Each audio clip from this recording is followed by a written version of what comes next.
Assalamualaikum warahmatullahi wabarakatuh. Perkenalkan, nama saya Asri Nur Afani, NPM 1804-1016 dari kelas A Prodi S1 Perbankan Syariah. Di sini saya akan membahas tentang rencana bisnis yang akan dijalankan serta menganalisis apakah rencana bisnis tersebut layak untuk dijalankan menggunakan 7 aspek. Yang pertama, aspek hukum, yang kedua, aspek teknis dan operasi, yang ketiga, aspek pemasaran, yang keempat, aspek keuangan, yang kelima adalah aspek manajemen dan organisasi, yang keenam, aspek ekonomi, politik, dan sosial, serta yang terakhir adalah analisis dampak lingkungan. Di sini saya membuat rencana usaha yaitu rengginang atau bisnis yaitu home industry. Yang pertama ada aspek hukum. Yang pertama yaitu aspek hukum itu apa sih? Yaitu aspek untuk mengetahui kemampuan pelaku bisnis dalam memenuhi ketentuan hukum, seperti contohnya itu izin lokasi usaha dan perjanjian. Di sini pengusaha tentunya akan meminta izin kepada pihak ketua RT, ketua dusun atau sekretaris desa dan tentu saja ini kepala desa untuk menjalankan usahanya. Karena ini sebuah home industry atau industri rumahan, tentu saja hanya memerlukan perizinan lingkungan sekitar dan tokoh-tokoh desa. Yang kedua adalah aspek teknis dan operasi, yaitu sebuah aspek untuk mengetahui kemampuan wirausahawan dalam proses produksi dan serta menganalisis kesiapan teknis dalam ketersediaan teknologi yang dibutuhkan untuk menjalankan bisnis. Yang pertama tentu saja dalam produksi itu jumlah bahan baku yang tersedia, kemampuan pengolahan bahan baku setengah jadi menjadi jadi dan diselesaikan secara tepat waktu. Di sini rengginang bahan bakunya adalah beras ketan. Kadang ketersediaan beras ketan ini menyebabkan keterlambatan produksi rengginang. Walaupun barang beras ketan ini langka, akan tetapi tetap ada di pasaran. Akan tetapi kualitasnya kadang yang menurun, jadi rengginang tersebut kualitasnya juga menurun gitu. Jadi di sini apakah pembisnis bisa mengatasi sebuah kelangkaan bahan baku yang kurang baik. Dan yang teknis teknologi yaitu di sini rengginang hanya memerlukan, karena di sini masih manual menggunakan arang, tungku itu masih menggunakan tungku dari tanah, kayu, panci besar, dan pengemasannya di sini masih menggunakan plastik. Serta di sini hanya memerlukan timbangan sebagai mengukur berat rengginang tersebut.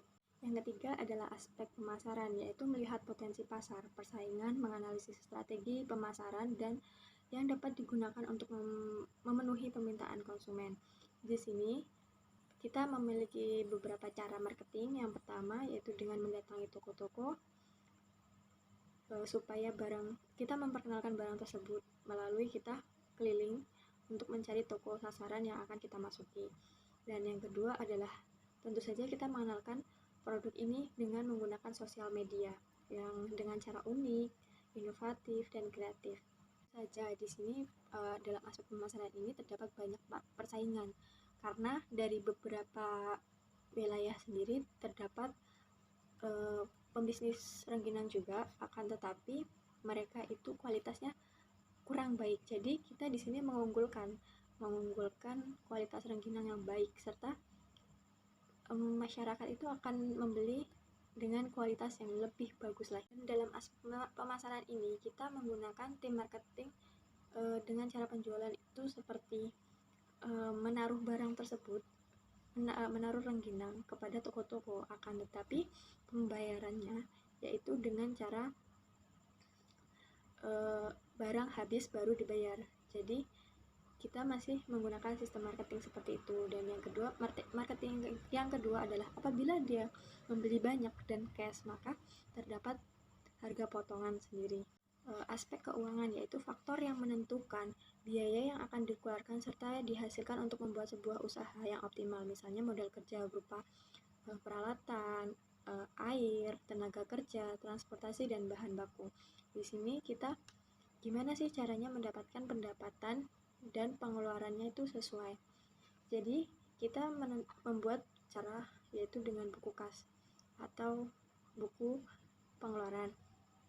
Di sini kita tentukan seberapa banyak bahan yang kita gunakan dan seberapa banyak pengeluaran yang akan didapatkan, serta biaya gaji karyawan, serta dipotong biaya peralatan atau biaya air dan transportasi untuk pemasarannya sendiri. Pengusaha harus pintar-pintar mengolah dana. Misalkan bahan baku itu harus memiliki kualitas yang baik dan tidak buruk. Buruknya itu seperti apa? Beras ketan yang berwarna kuning. Di sini tentu saja akan menghasilkan rengginang dengan warna yang kuning. Otomatis dari pasaran itu tidak akan laku. Mereka akan tetap memilih barang dengan yang kualitasnya lebih baik. Jadi gimana kita tetap membuat produksinya itu rengginang itu dengan kualitas baik, akan tetapi minim budget atau bisa memperkecil biaya, yaitu kita dengan cara membeli beras ketan yang banyak, lalu kan otomatis ada biaya potongan, jadi kita bisa memperkecil biaya bahan baku. Dan yang kedua adalah pintar-pintar kita untuk mengelola dana itu dengan sesuai gajinya mereka. Otomatis gaji mereka itu setiap bulannya akan tetap sama tetapi mungkin saja akan ada biaya lemburan. Dan di sini kita harus membuat sistem keuangannya itu setiap bulannya mendapatkan pendapatan berapa dan pengeluarannya berapa.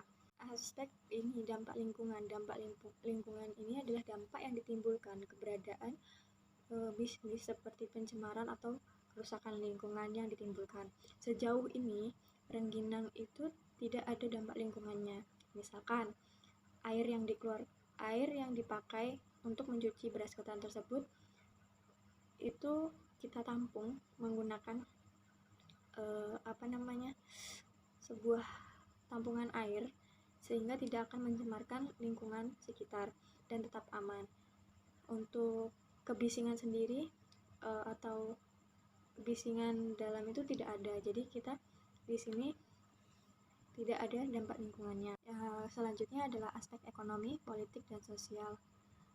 Aspek ekonomi di sini yaitu adalah dampak yang ditimbulkan ekonomi pada bisnis tersebut. Dampaknya di sini tentu saja kita akan meningkatkan ekonomi dari suatu ekonomi rumah tangga dan karyawan tersebut. Apakah bisa memenuhi ekonomi para karyawannya. Dan yang kedua adalah perubahan komposisi kerja. Komposisi kerja di sini adalah seperti adanya pengawas dalam melakukan suatu usaha. Di sini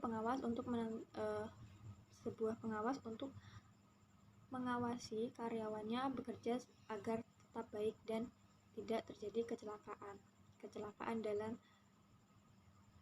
bekerja. Dan aspek politiknya di sini saya tidak menemukan aspek politik seperti adanya unsur kegiatan politik, jadi di sini tidak ada aspek politik. Dan aspek manajemen dan organisasi. Aspek manajemen di sini ada seperti ketua atau bosnya yang memiliki modal kerja yang pertama, yang kedua adalah pengawas kerja, dan yang ketiga adalah karyawan biasa, dan yang keempat adalah tim marketing atau tim yang memasarkan rangginang tersebut. Jadi rencana bisnis saya yaitu rangginang tadi telah memenuhi 7 aspek sehingga layak untuk dijalankan, yaitu aspek manajemen dan organisasi, aspek hukum, aspek teknik dan operasi, aspek pemasaran, aspek keuangan, aspek ekonomi, politik, dan sosial, dan yang terakhir adalah analisis dampak lingkungan. Sekian pemaparan rencana bisnis yang akan dilakukan. Saya akhiri, wabillahi taufiq wal hidayah. Wassalamualaikum warahmatullahi wabarakatuh.